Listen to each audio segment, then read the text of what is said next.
Olá, Sandra, tudo bem? Boa noite. Olá, Duda, boa noite, tudo bem? Oi, Ari, boa noite, gente, tudo bem? É um prazer estar aqui com vocês hoje. Oi, oi. Hoje a live é comigo mesma. Prazer estar aqui com vocês. A gente vai falar sobre avaliação facial. A gente tem bastante coisa aí para falar. Me contem se vocês estão escutando o áudio. Tá legal o áudio, não tá? Me manda um joinha aí se estiver tudo legal. Oi, Ari, oi, Lia, tudo bem? Tudo certinho, gente? Hoje a gente vai falar, como de praxe, né, aqui, sempre com um assunto relevante para vocês, falando um pouquinho da estética. E tá, o áudio tá legal, beleza, então. A gente vai falar um pouquinho sobre a estética, como sempre. Hoje a gente vai falar sobre a avaliação facial, que é tão simples, né? Todo mundo acha, a avaliação é uma coisa que todo mundo sabe fazer, é tão simples, mas não é tão simples assim. A gente tem muita coisa para discutir, para conversar, e talvez até aprender um pouquinho mais para que vocês deixem as avaliações de vocês um pouco mais ricas. Então aí, espero que vocês curtam o que eu vou falar e, como é de praxe já, quem curtir, comentar, compartilhar nos seus stories aí, eu vou enviar uma avaliação comentada para vocês. Eu tô com minha colinha aqui, onde eu vou estar comentando com vocês. Eu sugiro que vocês peguem papel e caneta também, para anotar aí algumas coisas bem importantes que eu vou falar para vocês, tá? Como a gente tem muita coisa para falar e aqui o Instagram não nos permite ficar muito tempo, né, com a nossa live sem 1 hora só de live de duração, né? Então eu vou já começar todo o conteúdo com vocês, tá bom? Oi, Silvia, oi, tudo bem? Então vamos lá. Vamos começar falando sobre a importância dessa ficha de avaliação aí, né? A ficha de avaliação, gente, é um instrumento obrigatório de ser realizado antes de qualquer procedimento. Que ficha de avaliação eu vou usar? Posso criar uma ficha de avaliação qualquer, uma ficha que eu acho importante, ou se não, eu posso utilizar uma ficha aí que eu encontro no Google, né? Eu encontro facilmente aí em qualquer rede, né? Eu encontro aí fichas de avaliações. Só que às vezes é importante a gente verificar como que tá esse conteúdo da ficha de avaliação. Então, assim, desde tudo que eu já pesquisei de ficha de avaliação, a gente encontra um único artigo, que é de Mikucci 2008, que tem uma ficha de avaliação validada por um artigo que foi realizado. E esse artigo de Mikucci 2008 teve 78,92% de concordância entre seus avaliados, o que demonstra então que essa ficha tem uma comprovação científica, que tem seus dados validados e a gente pode seguir como exemplo. Essa ficha de avaliação de Mikucci é chamada de PAF, Procedimento de Avaliação Facial. Então, o que eu vou me basear aqui para estar explicando para vocês algumas coisas é pela PAF, né, extraída do artigo de Mikucci 2008. Então, a gente vai seguir uma ficha validada. E se de repente vocês estão utilizando na clínica de vocês têm uma demanda de paciente muito grande e querem utilizar isso com um cunho científico, aí você já tem uma ficha de avaliação validada, né? Com comprovação científica, com comitê de ética, que vocês podem estar utilizando como um material de pesquisa aí que pode ser introduzido no trabalho de vocês de uma validação científica, né? Então a gente vai estar falando sobre essa avaliação, essa PAF extraída do artigo de Mikucci. Então ela é dividida em vários itens. O primeiro é a identificação, que não tem muito segredo, né, gente? É nome, endereço, gênero, feminino, masculino. E aí, dentro disso tudo aqui, a gente começa já a fazer algumas considerações. Uma primeira consideração já começa na data de nascimento, porque na maioria das vezes, quando a gente fala com um paciente, pergunta lá qual é a sua idade, data de nascimento, Na estética, o paciente acha que, né, o paciente ou o cliente, ele acha que ele não precisa estar respondendo isso. Porque, isso é uma coisa muito íntima, né, eu falar a minha idade. Mas é aí que a gente começa o nosso primeiro dado investigativo. Através da idade do paciente, a gente vai saber já se o paciente está tendo um estresse oxidativo, um dano mitocondrial, e aí uma senescência celular, ou seja, um envelhecimento precoce através da idade do paciente. Então é importante que a gente saiba a idade para que a gente consiga avaliar algumas coisas bem relevantes.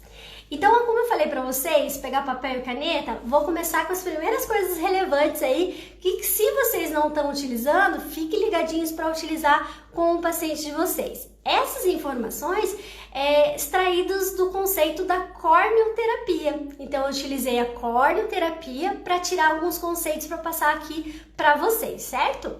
Bom, então quando a gente vai perguntar lá para o paciente a idade, a gente vai, através dessa idade, verificar a cronogenética. Então, se o paciente for abaixo de 25 anos, o que a gente pode notar nessa pele? Um estresse oxidativo, ou seja, um alto índice de radical livre. E aí, com esse alto índice de radical livre, o que eu devo indicar para esse paciente? Antioxidante, que vai ser bom para ele. Se o paciente estiver entre 25 a 35 anos, ele pode ter uma peroxidação lipídica. Às vezes ele está com uma mancha aí, gente, que não resolve de jeito nenhum, mas é por peroxidação lipídica. A peroxidação lipídica é uma degradação oxidativa dos lipídios. Então é um processo do qual os radicais livres capturam elétrons dos lipídios das membranas celulares. Beleza, mas o que eu vou utilizar para o paciente? O que eu vou indicar para o paciente aí nessa idade de 25 a 35 anos com peroxidação lipídica? Vitamina E e também o ácido ascórbico. Isso é bem importante para que o paciente venha utilizar e impedir então essa reação em cadeia. Continuando, se o paciente estiver entre 30 a 50 anos, a gente pode ter um dano mitocondrial, né? E aí eu vou ter que usar ativos que melhorem a mitofagia, né? Que seria isso? Que ativos seriam esses? Seriam ativos como Oxigênio Skin, Firm Skin e Cell Detox, que já vai melhorar toda a qualidade da pele do paciente. Acima de 50 anos, é mais comum, não vou dizer que é regra, né? Nenhuma idade aqui, a gente ter a senescência celular, o envelhecimento celular. Aí é importante a gente trabalhar um pouquinho de epigenética e principalmente aí utilizar substâncias com matrixil. Então isso é bem importante porque a gente fique muito atento para os nossos pacientes. A idade ela é relevante porque não é regra, né? Óbvio, mas é relevante para que a gente consiga estabelecer um tratamento adequado.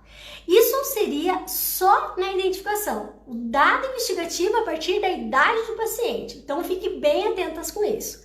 E seguindo nesse dado investigativo da introdução, né? Já repito aí, Dai. Seguindo aí esse dado investigativo, a gente tem que saber a profissão desse paciente.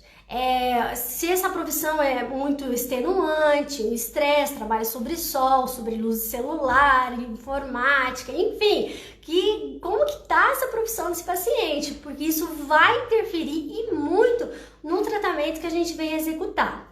A Daiane pediu para eu repetir de 30 a 50 anos, 35 a 50 anos. É um dano mitocondrial. Então, a gente precisa utilizar ativos que melhorem a mitofagia, ou seja, utilizar Firm Skin e Cell Detox ou Oxigênio Skin, que são ativos que vão fazer com que a pessoa diminua esse dano mitocondrial, certo?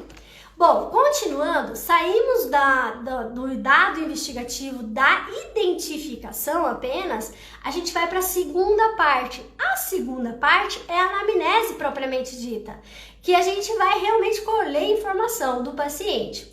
Aí a gente vai ter a queixa principal desse paciente.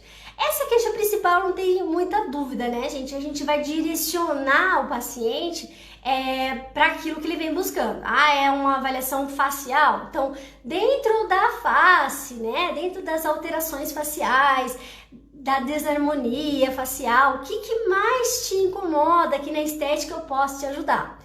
Se a gente não direciona o paciente, por mais que ele tenha vindo marcar uma avaliação facial, ele vai falar da dor do dedo do pé e do cabelo. Então ele fala de tudo, então a gente direciona esse paciente para a dor dele, do que está incomodando ele. Seguido de antecedentes familiares, antecedentes pessoais, né? Porque às vezes aquele dano do paciente, um estresse, um câncer de pele, uma lesão de pele, ela já vem advinda aí de familiares, principalmente câncer de pele. Então a gente tem que tomar cuidado e perguntar se aquela queixa já é comum na família, se tem um quadro de acne já vem advindo dos pais. Então isso é bem importante pra gente conseguir ter o melhor esclarecimento aí com o nosso paciente, investigação por completo. Aí a gente vai partir agora para se o paciente tem, obviamente, câncer de pele. Qualquer lesão não identificada na pele, uma pintinha que surgiu, gente, encaminha esse paciente para o dermatologista. Não vai tirar, é uma ceratose actínica, é uma crosta, eu vou passar um microdermabrasão. Não faz isso. Aquele sinal de nada, né, uma lesão pré-maligna, ela pode vir a ser uma lesão maligna, então não mexe, é melhor você encaminhar para o dermatologista para que ele tenha o melhor tratamento. Às vezes o dermatologista vai passar lá um Efurix, uma pomadinha que sai tudo com lesão que tem aí na pele, e o paciente já melhora, já fica ótimo, mas perfeito, foi o dermatologista que indicou, então não vamos se meter nessa área que não é nossa. Então identificou qualquer mancha, qualquer lesão importante, não venha fazer tratamento estético aí, encaminha para o dermatologista. E a gente vai para os hábitos de vida, se o paciente é tabagista, etilista, se ele faz atividade física, e aí a gente vai abrir um parênteses bem importante. O primeiro parênteses é sobre o cigarro. A gente já sabe que o cigarro detona o nosso corpo, né? Faz mal pro coração, faz mal pro pulmão, ou seja, ataca diversos órgãos. Mas ele ataca o nosso órgão de estudo aqui, que é a pele, né? O maior órgão do corpo humano. Ela sofre consequências pelo cigarro e sofre muita consequência. Só para vocês terem uma noção, cada tragada leva mais de 4.700 substâncias tóxicas para dentro do organismo. É muita coisa ruim que traz para dentro do organismo. E o que isso vai fazer? Vai fazer uma vasoconstrição, vai diminuir o calibre dos vasos. Se diminui o calibre dos vasos, o que vai acontecer? Uma diminuição da oxigenação local. E essa diminuição de oxigenação local vai trazer diversos danos. Um dos danos principais que ele vai trazer é uma lesão nas fibras elásticas, né? A gente vai perder, então, uma sustentação aí de colágeno, elastina, e a gente perde toda a ancoragem da nossa pele. E a gente vai ter um decaimento, uma frouxidão, uma elastose muito grande da nossa pele. E além disso, essa vasoconstrição vai deixar as olheiras muito mais visíveis para quem é fumante. E aí, a gente tem outra coisa muito importante, que toda a toxicidade vai levar a uma coloração bem diferente para a pele do paciente. A pele vai começar a ficar cinza, então fica uma pele cinzentada, uma pele com pouca oxigenação. Então é muito importante que a gente avalie o paciente, verifique se ele é fumante ou não, por quanto tempo ele fuma, se ele parou de fumar, quanto tempo parou de fumar. Se ele fuma um cigarro, já é o suficiente para fazer um dano na pele. Então, cigarro, gente, detona. O ideal seria o paciente parar de fumar. Mas se ele não consegue, e a gente sabe que tem uma grande parte da população que é tabagista, a gente vai deixar de atender? Não, né? Vamos atender. Só que vamos informar para ele que o resultado dele vai ser mais demorado, que ele vai ter que usar outras substâncias, né, para auxiliar na resposta do tratamento aí. Bom, aí a gente tem outra coisa bem ruim, que é o etilismo, né? Quando a gente pergunta pro paciente se ingere álcool, aí ele fala assim pra gente, não, só de vez em quando, ocasionalmente, né? Ou socialmente. Aí se você vai investigar mais um pouquinho, se pergunta, mas quanto socialmente? Daí ele fala, 1 litro de vinho por dia, por noite. Meu Deus, você é alcoólatra, né? Imagina 1 litro de vinho, é muita coisa. Não pode, né? O máximo é um cálicezinho de vinho. Ah, mas eu bebo socialmente, só uma cervejinha. Quanto de cerveja você bebe? Ah, é um engradado. Caramba, é muita coisa, não pode, né? E o que a bebida vai fazer? Vai desidratar totalmente essa pele. E essa desidratação vai trazer muitos danos para essa pele, muitos danos mesmo. Um dos principais danos que essa desidratação vai fazer é o acúmulo de bolsa ao redor dos olhos. Então a pessoa fica com o olho mais bolsa nessa região e com aquela famosa cara de ressaca, né? E aí o paciente quer que a gente faça milagre, mas na verdade é o álcool que está fazendo essa desidratação toda. O que a pessoa deveria fazer? O que todos nós deveríamos fazer? É tomar um copo de bebida e tomar um copo de água por cima. Mas a gente não vai fazer isso, né? Vamos lá num bar e vamos falar, eu quero uma bebida, por favor, e uma garrafinha d'água. Não vai ornar, né, gente? Então, a gente, lógico, né? Pode beber com moderação, mas nada em excesso, porque senão a pele vai ficar sem viço, com bolsa, e aí a gente vai ter ao longo do tempo, nessas pessoas que ingerem muito álcool, dermatites na pele. E se ela já vem apresentando quadros de couperose ou rosácea, aí piorou toda a situação. Então tem que tomar muito cuidado com isso.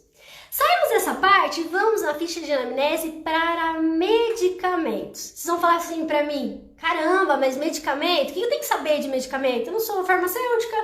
Gente, é importantíssimo medicamento. Ah, mas só para uma limpeza de pele é importante. Para um peeling, nossa, muito importante. Medicamento é super importante saber se o paciente toma ou não toma. Então, anota aí de novo. Vamos começar aí as informações. Tem alguns medicamentos que são utilizados para evitar trombos, né? O mais comum aí é o ácido acetil salicílico, né? O AS. Esses medicamentos, tem algumas pessoas que tomam Marcomar, Varfarina, né? São alguns medicamentos que a pessoa toma para evitar trombo, ou pessoas cardíacas acabam tomando. Principalmente ácido acetil salicílico, AS. É bem comum a gente ver as pessoas fazendo uso dessa medicação aí. E se vocês podem observar que geralmente quem toma tem uma pele mais frágil, que encostou nesta pele já fica roxo. Então a gente tem que tomar cuidado pela hipersensibilidade que esses medicamentos vão fazer. A aspirina em si, ela vai agir nas plaquetas e prejudica, sabe o quê? Um sistema bem conhecido aí da estética, o sistema linfático. E aí o paciente vai apresentar, sabe o quê? Além de todas aquelas manchas e marcas, edema e olheira. Então, às vezes, aquela medicação, além do cuidado que a gente tem que ter, a gente vai ter que informar o paciente que aquela olheira ali, que aquele edema que ele tem, não vai melhorar se ele não vai melhorar 100% se ele continua fazendo uso dessa medicação. Então ele que hidrate muito, tome muita água para tentar melhorar todo esse mecanismo funcional do organismo aí. E aí a gente passa por um outro medicamento muito importante, que são os corticoides. Então vamos lá, o corticoide, que é bem comum da gente ver também muito paciente utilizando, ele vai deixar a pele extremamente sensível, desidratada e com tendência à hiperpigmentação. Eu já fiz atendimento em paciente que fazia uso de corticoide e não me contou. O paciente fazia uso sim por anos de corticoide. Não me contou e a hora que foi fazer uma simples extração, gente, parecia que eu tinha pego um vaso assim. O negócio fugiu do controle. Ficou roxo e tal, daí eu usei microcorrentes e tudo ficou lindo, maravilhoso. Mas eu tinha que saber isso, eu tinha que ter essa informação. E o paciente acabou não me contando. A gente corre esse risco? Corre, né? Então é melhor a gente ficar enfatizando, cobrando o paciente. Toma corticoide, já tomou.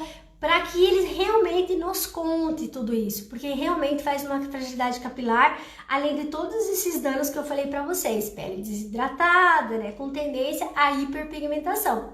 Agora pensa, se o paciente faz uso de corticoide e vem fazer um peeling com você, e se a pele já tem tendência de manchar essa pele, né, por causa do corticoide. Então, o cuidado que esse paciente vai ter vai ser redobrado. Então, o que a gente vai falar para ele? Vou fazer peeling? Vou, né? Não é porque ele tá fazendo uso do corticoide que eu não vou fazer.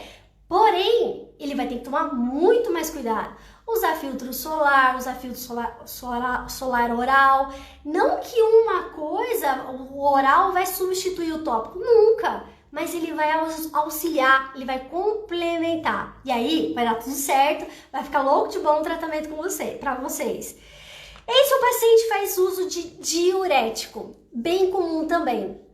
Paciente com pressão alta, hipertensão, principalmente, fazer uso de diurético, ele vai ter uma pele mais desidratada. Então a gente vai ter que caprichar nas hidratações dessa pele aí, porque ele desidrata demais. Antidepressivo. Antidepressivo é uma outra medicação bem comum da gente ver o paciente utilizar, né? Principalmente nesse momento que a gente está vivendo de pandemia, né? O estresse está muito grande e as pessoas às vezes estão aí buscando auxílios naturais e outros por uma medicação. E aí acabam fazendo uso de antidepressivo. Esses medicamentos podem causar maior fotossensibilidade e aumento do estresse oxidativo. Então tem que tomar cuidado, usar substâncias antioxidantes para esse paciente, porque ele, né, vai manchar essa pele com facilidade também. Então lembrando, vou fazer tratamento para mancha, você tem problemas, está tomando alguma medicação antidepressiva, então tem que tomar cuidado aí, porque pode manchar mais ainda essa pele. Medicamentos de uso contínuo, a pessoa tem uma grande tendência à hipersensibilidade. Então, essa pele fica hipersensível, porque a pessoa já está fazendo uso de medicação contínua.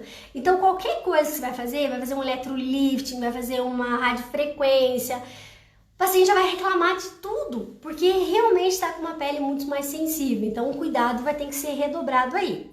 Pacientes que fazem uso de antibióticos, antifúngicos, causam uma grande fotossensibilização para a pele. Então, antibiótico, antifúngico, tomar cuidado porque tem uma fotossensibilização, também pode manchar com muita facilidade. A isotretinoína. A isotretinoína, sempre vários alunos me perguntam, eu posso atender o paciente que está fazendo uso da isotretinoína, né? Do famoso Roacutan? Pode fazer, com autorização médica. Se o médico prescrever que o paciente está, né, liberado para fazer uma limpeza de pele, um tratamento com você, beleza. Se não, não, gente, porque o tratamento com a isotretinoína gera uma sensibilidade muito grande e uma desidratação muito grande nessa pele. Então ela machuca com facilidade, sangra com facilidade. Então sempre com autorização médica para fazer qualquer procedimento aí com o paciente que faz uso de isotretinoína. Tô falando com vocês, tô vendo algumas mensagens aí. A Thalita falando que saudade de suas aulas. Saudade, Thalita, saudade de vocês também, de todo mundo aí. Gente, vamos continuar então e falando das cirurgias de grande porte. É muito comum também a gente ver cirurgias de grande porte. E nessas cirurgias de grande porte, o que o paciente faz uso? Anestésico, analgésico, anti-inflamatório e antibióticos. E aí, essas medicações também vão afetar a pele, né? Podem trazer algum dano. Por exemplo, alguns pacientes que vêm de pós-operatório acabam apresentando uma pele muito mais seborreica, né? A gente chama de um sebo não fluídico, um sebo retencional. Parece que está com uma camada de sebo nessa pele, né? Ela retém mais sebo. E outras pessoas acabam tendo uma desidratação muito grande. Então aí a gente tem que avaliar bem. Agora vamos pensar em pacientes que fizeram uso fizeram alguma cirurgia e estão com alguma alteração nessa pele. Então vamos lá. Remoção de vesícula. A remoção de vesícula, gente, a pele pode ficar seca porque essa desidratação intensa, ela ocorre pela mudança do metabolismo de lipídios Então, o que a gente tem que fazer? Uma suplementação com ômegas. Isso é bem importante para o paciente que fez remoção de vesícula. E às vezes ele fez há muito tempo e essa pele vem com craquelada, desidratada. Então nem pensa em fazer uma radiofrequência, digamos, para flacidez, porque não vai adiantar. Primeiro recupera essa pele, hidrata essa pele, porque principalmente porque ele já teve o dano aí da cirurgia. Paciente que teve uma remoção de um rim, por exemplo, aumenta a desidratação também, então vamos utilizar ativos hidratantes. Esterectomia vai acontecer uma mudança hormonal muito grande. Essa mudança hormonal muito grande vai acontecer vários desequilíbrios funcionais aí. Pode ser até acne, né, ou uma desidratação. Então tem que verificar o que aconteceu com essa pele depois de fazer o uso dessa substância. O hipertiroidismo acaba deixando também várias alterações. Eu perguntei, a Silvia pergunta ali, né, sobre o hipertiroidismo.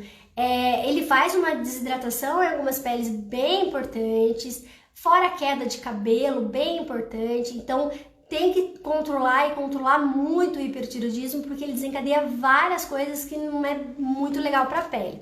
Acho que eu vou até fazer uns stories assim com doenças e com alterações na pele para vocês. Eu acho que vai entender melhor tudo isso, que é bem importante para a gente. Bariátrica. Acontece aí na bariátrica uma mudança nutricional gigantesca, né, gente? Muito. A mudança nutricional do paciente. E aí ele vai ter que fazer uma alimentação totalmente diferenciada. E às vezes o paciente parte para bariátrica porque ele não quer fazer uma dieta e tal, porque às vezes tem até preguiça, né? Perdão da palavra, assim, para quem faz por necessidade mesmo, porque não tem outro recurso. Mas tem gente que engorda para fazer uma bariátrica. Aí, gente, isso é sério demais, porque ele vai ter que se cuidar para a vida inteira com a sua alimentação, né? Ele vai ter um déficit nutricional muito grande, então vai ter que fazer um equilíbrio muito importante. Além da flacidez que esse paciente vai ter, a pele ela fica com um aspecto de mostarda, uma pele glicada.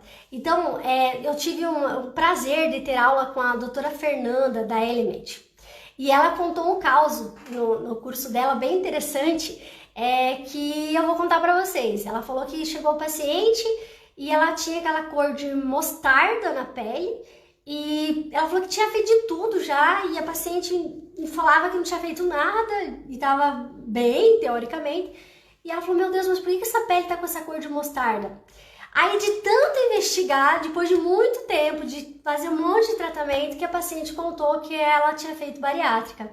Então, a mudança da pele pode ocorrer em alguns pacientes. Então, ela fica com essa tom de mostarda, com um tom de pele glicada, né? Meio cinza com amarelo também. Essas são as características. Jaine, pode deixar que eu vou salvar a live, tá? Vai ficar salva aí pra vocês verem. E lembrando, gente, eu tô com uma colinha aqui. Vocês estão vendo que eu tô olhando pra baixo, né? Então, quem quiser minha colinha, eu vou enviar pra vocês. Só que me marca, escolhe uma pose aí que eu tô mais bonitinha, marca o Mundo da Dermato, que daí a gente envia pra vocês, tá bom? Bom, continuando aí, pressão alta. Pressão alta é bem comum. A gente já falou lá do AES, né? Que às vezes o paciente faz utilização, né? Geralmente porque é hipertenso. E o que a gente encontra aí? O paciente vai ter que repor muitos nutrientes, né? E essas medicações, né, que para pressão alta, acaba trazendo uma desidratação e uma deficiência da circulação. Então pensa lá, eu tô fazendo uso de um medicamento para que eu tenho pressão alta e eu tenho rugas, eu vou fazer um tratamento para rugas. Mas aí eu tenho uma deficiência de circulação ou tratamento para flacidez, eu tenho uma deficiência de circulação importante e aí vai ter resultado? Não vai ter resultado, né? Então, pelo menos não estão 100% assim de resultado. Então, tem que informar para o paciente que todos os problemas que ele tem com a pele, de tudo que ele tem que fazer para melhorar essa pele aí. Outra coisa bastante importante é que muitas pessoas têm uma deficiência de circulação que acaba marcando a pele com qualquer coisa. Você já pode ter observado. Eu tenho isso. Por exemplo, se eu ficar conversando com vocês com a minha mão no pescoço, aqui, ó, eu vou marcar a minha pele. Vai ficar toda marcada e vão falar, nossa, o que você fez aqui que tá marcado? Porque acaba a pele sendo mais frágil. Então, essa pele, quando ela marca facilmente, ela pode ter deficiência de vitamina C. Muita quantidade de radical livre também. Então, ou o paciente pode ser diabético. Então, vamos aí fazer com que o paciente se alimente ou faça uso de antioxidante para melhorar, então, essas marcas, né, tão visíveis na pele a qualquer toque, certo? Até pra gente saindo um pouco de facial, às vezes você vai fazer um procedimento corporal, uma drenagem, por exemplo, qualquer coisa, né? Você nem colocou força no paciente, você já vê que aquele paciente ele marca com facilidade. Uma massagem modeladora, uma liberação miofascial, por exemplo.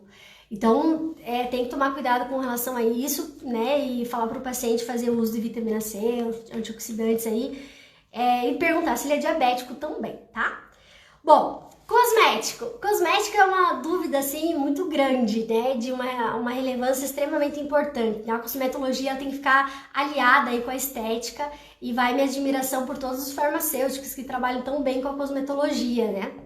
A gente já tem que aprender muito com eles, tem muito a aprender com eles sempre, porque eles vêm sempre trazendo coisas novas. E o paciente, ele tem que fazer o uso do cosmético certo para o seu biotipo. Então, minha pele é seca, minha pele é oleosa, minha pele é mista. Ele tem que fazer o uso de cosmético certo para o seu tipo de pele. Se ele não faz o uso de cosmético certo para o seu tipo de pele, vai acontecer uma bagunça, gente, geral ali na pele. Mas essa bagunça geral, ela tem nome. Então, eu vou passar para vocês aí, principalmente se baseando nos princípios da cornoterapia. Esse paciente pode alterar o pH, a microbiota, como já é sabido de todos nós, e alterando essa barreira cutânea, esse cosmético errado, ele vai trazer uma hipersensibilidade cutânea, uma desidratação cutânea, às vezes aumenta a oleosidade e às vezes pode piorar a mancha que ele venha tendo. Nessa época de pandemia, é muito comum a gente ver as pessoas ficar mais tempo em casa e resolver, vou cuidar da pele. Aí faz umas misturas loucas, assim, pegando fruta e mais sei lá o que, bate no indicador, passa no rosto, às vezes isso oxida, não é legal.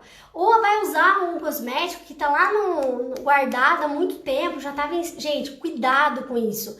Medicamentos cosméticos que estão aí já abertos, ele tem um tempo de validade mais curto ainda que aquele que tá no rótulo. E pode fazer muito dano para sua pele. Então não utiliza, venceu o mês passado, vou continuar usando que não dá nada. Calma aí, né? Porque ele pode estar já vencido pelo rótulo que o fabricante disse e vencido pela oxidação, porque já foi aberto isso. Então tem que tomar muito cuidado com relação ao cosmético. Então o paciente tem que usar cosmético? Tem que. E é o profissional da estética que vai orientar qual é o melhor cosmético. Vocês vão perguntar qual é o melhor cosmético? Tem que avaliar? Tem que avaliar a pele, identificar a pele para identificar o que ele deve utilizar com mais propriedade e melhor resposta.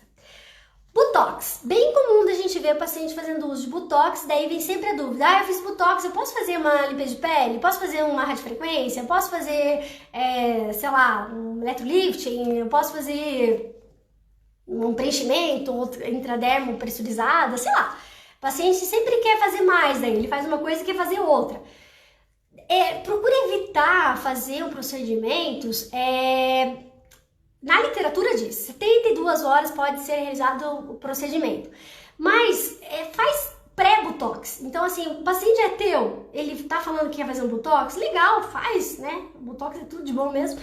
Mas faz um preparo de pele, fala, vamos preparar essa tua pele que o teu pós-botox vai ser excelente, a tua resposta vai ser outra. Então faz uma limpeza de pele, faz uma rádio, faz aí uma liberação miofascial para suavizar as rugas, as linhas de expressão, melhorar a face do rosto.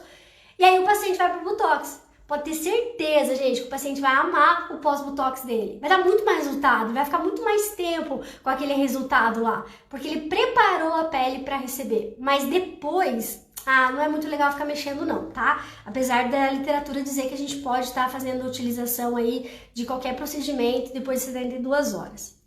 Bom, protetor solar. Vamos falar sobre ele. Tem que usar? Tem que, né? É importante. Se o paciente não faz uso, ele vai manchar essa pele. Se ele vem fazer um tratamento para peeling com vocês e não utiliza filtro solar, nem faça, porque ele vai manchar essa pele e vai falar, foi você que manchou. Então tem que tomar muito cuidado com relação a isso. Daí vem uma dúvida bem grande, que é assim, ó. 30 ou 50? O que é o ideal para mim? Ou mais de 50 de fotoproteção, né? Então, o que a gente vai falar aí para o paciente? Ele tem que entender que quanto mais baixo for a fotoproteção desse filtro, menor o tempo de proteção em horas que o produto concede à pele. Então, peles claras e sensíveis, optar por um FPS com uma numeração maior, né? Um FPS aí 50 a mais. Eu acho que é mais interessante. Mais ainda, se a pessoa tem uma pele, toma medicação, existem vários medicamentos, gente, fotossensíveis. Posso até enviar para vocês também a listinha de medicamentos fotossensíveis, que é bem legal. E tá fazendo um procedimento com vocês porque tem mancha na pele, é importante que além do filtro solar, ele utilize o filtro solar oral.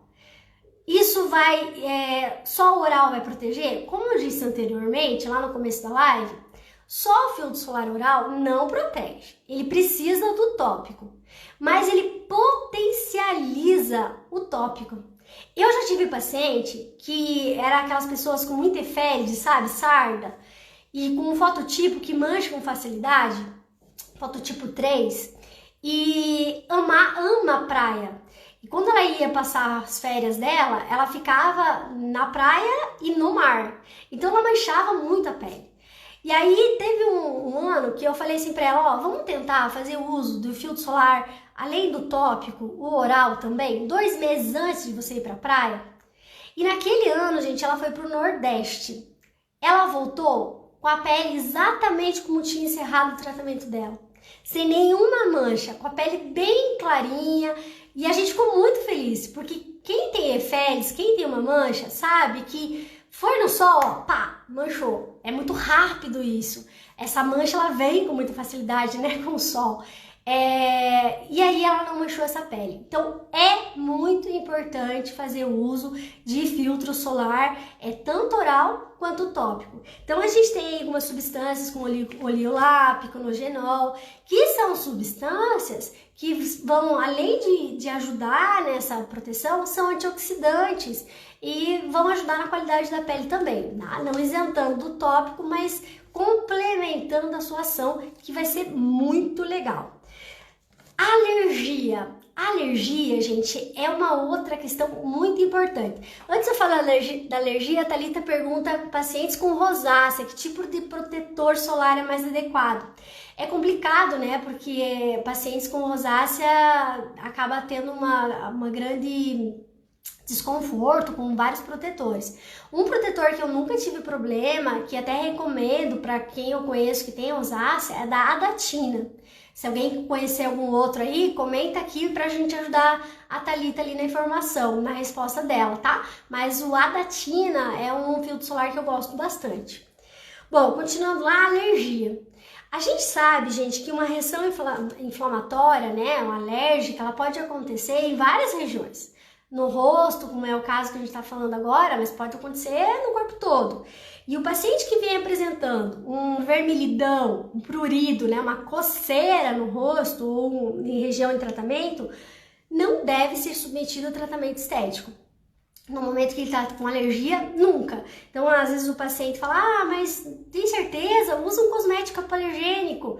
Não, nem um cosmético hipoalergênico vai ajudar aí, porque você já tá com um quadro, né, de alergia. Então, não utiliza, não faz nada no paciente. E mesmo pacientes que têm uma alergia intensa, um descontrole, digamos, intenso por qualquer coisa, assim, a pele acaba trazendo irritação, mesmo os cosméticos hipoalergênicos, testa antes. Testa no paciente uma pequena região para ver como que ele vai reagir com aquele cosmético, tá? Bom, com relação à alimentação, a gente tem uma outra influência aí muito importante, né? O paciente tem que se alimentar muito bem, para a gente ter uma resposta muito positiva. E agora nessa quarentena que nunca acaba, né? Misericórdia, né, gente? Não vejo a hora que acaba esse negócio que tá dando até um treco. O que que acontece? Tem muita gente que tá desregrado na sua alimentação, porque fica muito tempo em casa e com muito tempo em casa acaba comendo muita besteira e muito nervoso dá vontade de comer doce, dá vontade de comer coisa que não é legal pra saúde, né? O nutricionista fica quase louco nessa época aí que todo mundo tá em casa. Isso vai influenciar na pele. A gente vê aí alguns artigos dizendo que a alimentação ela não tem uma causa específica, por exemplo, na acne. Mas já a gente sabe que o alimento, dependendo do alimento, vai trazer alguns danos, evita esses alimentos, né? Pra gente ter uma pele perfeita, bonitinha, né? É importante que a gente faça ingestão de verduras, legumes, principalmente verduras, legumes que sejam muito ricos em antioxidantes. Então, tudo que é verde, muito verde, tipo espinafre, assim, tem muito antioxidante. Então, faz uso de antioxidante, né? Faz uso dessas verduras, desses legumes, que vai ser bom para sua pele, vai ter uma boa resposta aí. Vai proteger a pele contra os radicais livres. Evitar, gente, alimentos gordurosos, açúcares, farinha branca, leite, isso tudo piora a inflamação da pele. E às vezes o paciente vem com a pele muito inflamada, porque ele toma muito leite, ele come muito pão, né? Tem muita farinha branca. E isso tudo, gente, vai acabar trazendo uma agressão muito grande para a pele do paciente. Então, primeiro de tudo, ele tem que desinflamar essa pele. E às vezes ele tá com a pele manchada pra caramba e nada resolve. Ah, já fiz ácido disso, fiz ácido daquilo e não melhora. Sabe por que não melhora? Porque o paciente é uma formiga, não para de comer doce. E o doce vai manchar mais ainda essa pele. Ou ele tá gerando uma inflamação constante, tomando leite, por exemplo. Eu tentei fazer me propus a cortar o açúcar, por exemplo. Eu não consegui, gente. Fiz até um desafio esses tempos aí no Instagram e tal, eu não consegui eliminar o açúcar por completo. Mas uma coisa que eu eliminei por completo é o leite. O leite eu não tomo mais, eu tomava muito leite. E sabe aquelas irritações alérgicas que a gente tem às vezes na lateral do pescoço, nessa região do braço, né? Que é umas bolinhas brancas, a gente acaba coçando, irritando, trazendo um desconforto muito grande. Acabou. Eu tinha essas alterações da pele, acabou tudo, só eliminando o leite. Então o leite melhora muito a qualidade da nossa pele, fora que melhora todo o nosso metabolismo aí, tá? Bom, vamos lá. Então tira a farinha branca ou diminui, fala pra ir com uma nutri, conversar, tira leite, né? Leite não é legal, a gente ainda consome leite da vaca, né? A gente é leite da vaca, é pra lá pro bezerro, não é pra gente. Então detona, gente, esquece isso, não vamos seguir essa linha de leite que faz muito mal para a pele. E toda vez que o paciente estiver com a pele inflamada, não atende com procedimentos agressivos. Desinflama essa pele primeiro para depois atender, tá? Faz microcorrentes aí para melhorar muito essa pele, hidrata bastante, para depois pensar até, por exemplo, numa limpeza de pele no paciente. Então, desde o mínimo do mínimo, a gente tem que cuidar, desinflamar essa pele para a gente ter resposta. A Silvia aqui lá do Rio Grande do Sul, ela tá dizendo, eu consegui eliminar o açúcar, mas o leite, eu consegui eliminar o leite e o açúcar. A gente tem que se conversar aí para ver que uma pode apoiar a outra para agora a gente eliminar por completo isso, Silvia. Bom, menstruação, né? A Thalita tá dizendo que diminui o açúcar, faz muita diferença. Faz mesmo, Thalita. Verificar aí, nosso público maior é mulheres e mulheres acabam tendo suas menstruações e aí a menstruação acaba sendo regular, irregular, tendo TPM. Tem gente que fala que TPM não existe. Existe sim, né? Sendo mulher, você sabe que TPM existe sim, que o negócio é complicado. E aí a gente vai ter um monte de alteração hormonal, né? Então é importante que a gente saiba se o paciente tem uma menstruação regular ou não. E se ele não tiver, a gente vai investigar. Primeiro vai perguntar a menarca dele, a primeira menstruação, quando foi, se teve interrupção, se tem muito fluxo, pouco fluxo. para a gente seguir o tratamento.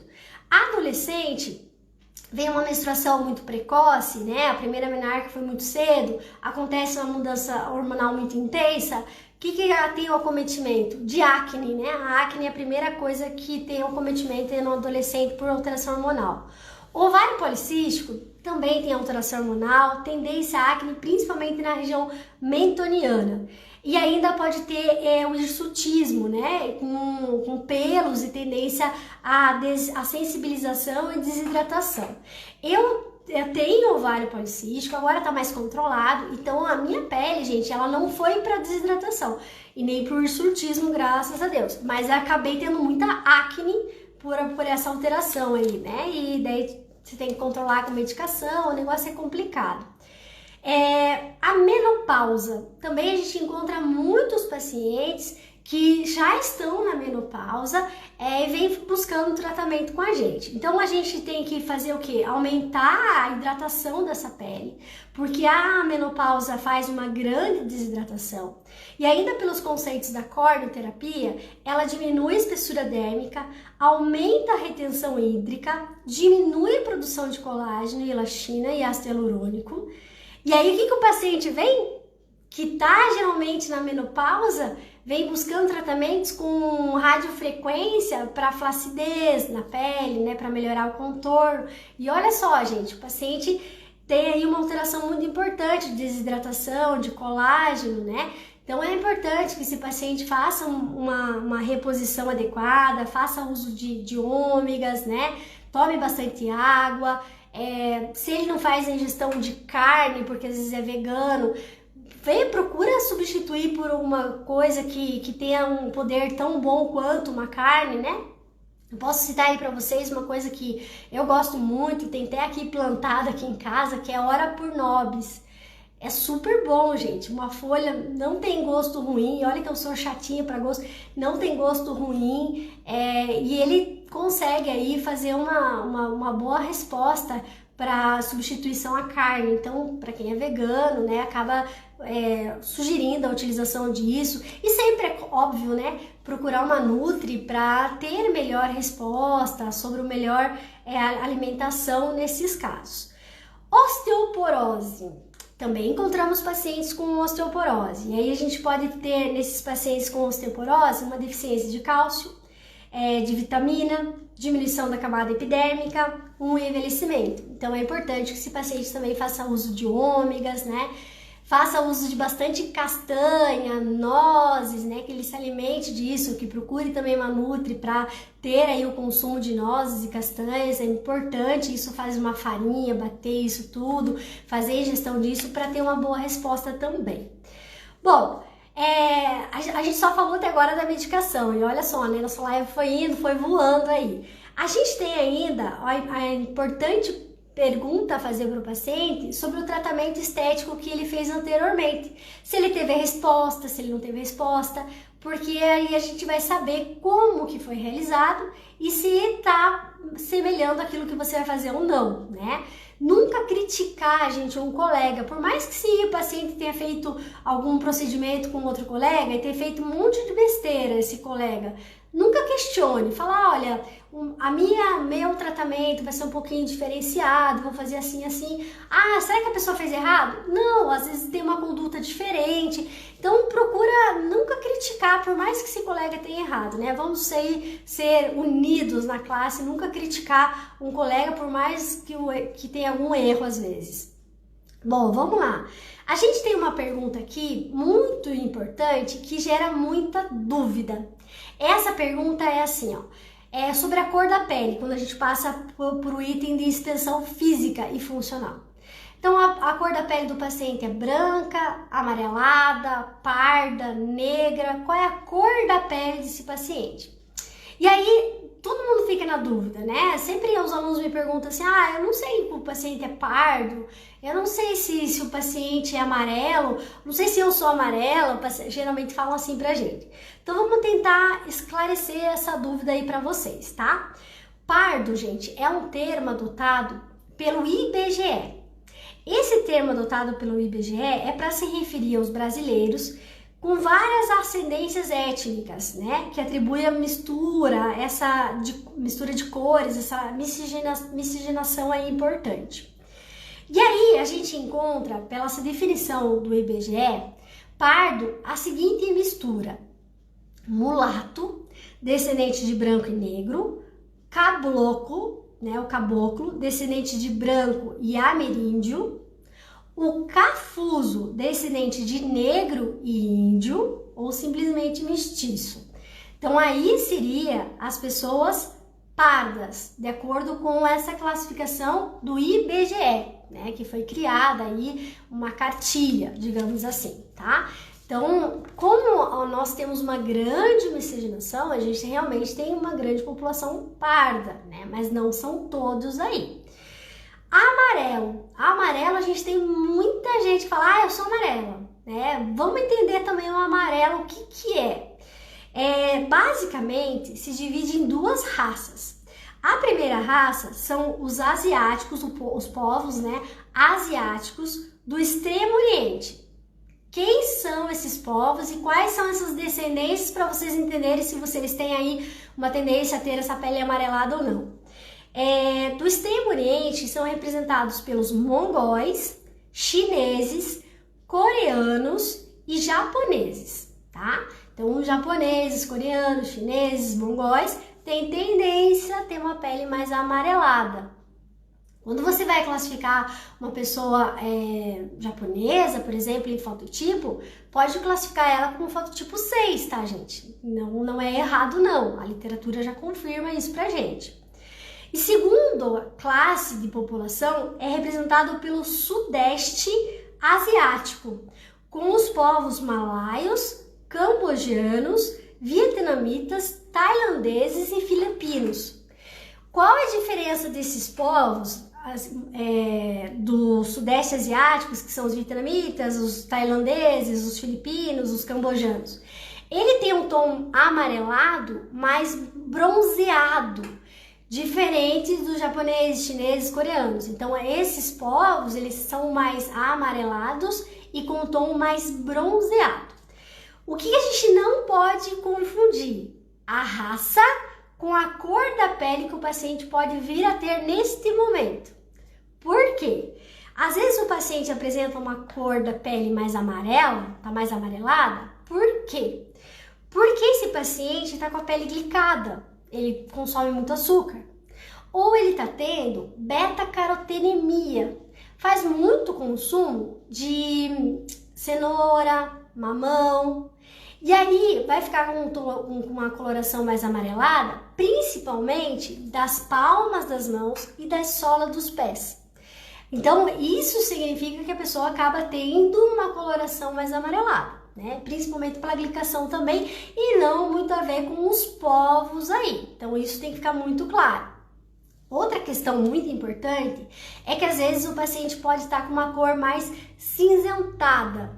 Lembra que eu falei lá na bariátrica que os pacientes podem estar com uma cor mais cinzentada e também mais com cor de mostarda, que é geralmente paciente que vem pós-bariátrica, que é bem comum a gente observar essa coloração da pele? O paciente pode também estar com uma pele acinzentada porque essa pele está intoxicada.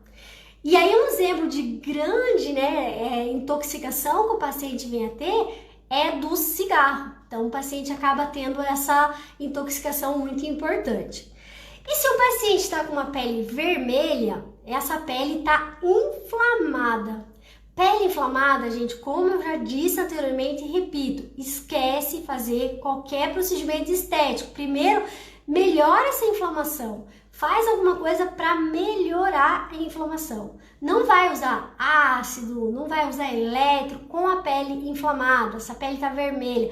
Ah, mas o paciente tá com a pele inflamada por conta da acne, eu só vou fazer uma limpeza de pele. Não, faz primeiro uma higienização, uma hidratação, uma microcorrentes, desinflama essa pele, fala para o paciente cuidar da alimentação, para daí você tratar, para daí você vir fazer uma limpeza de pele, um peeling, qualquer coisa. Porque pele inflamada, a gente vai dar ruim no tratamento estético, não rola. Então tem que tomar muito cuidado com a pele inflamada, tá? E quando a pele está esbranquiçada, geralmente era característico de desidratação. E aí quando a gente vai fazer a avaliação do paciente lá na lâmpada de Wood, a gente consegue ver isso muito nitidamente. Principalmente no Dermiscan, né? Aquele aparelho lá que a gente coloca o paciente. É bem importante aquele aparelho, gente. A gente deve usar, né? Se a gente tem aí um poder aquisitivo para comprar, deve utilizar esse equipamento aí para fazer a avaliação corretamente. Porque a gente fazendo a avaliação corretamente, a gente vai ter uma boa resposta. E a desidratação a gente vê muito aí na câmera, né? Através da lâmpada de Wood, através do Dermiscan, a gente vê grandes desidratações.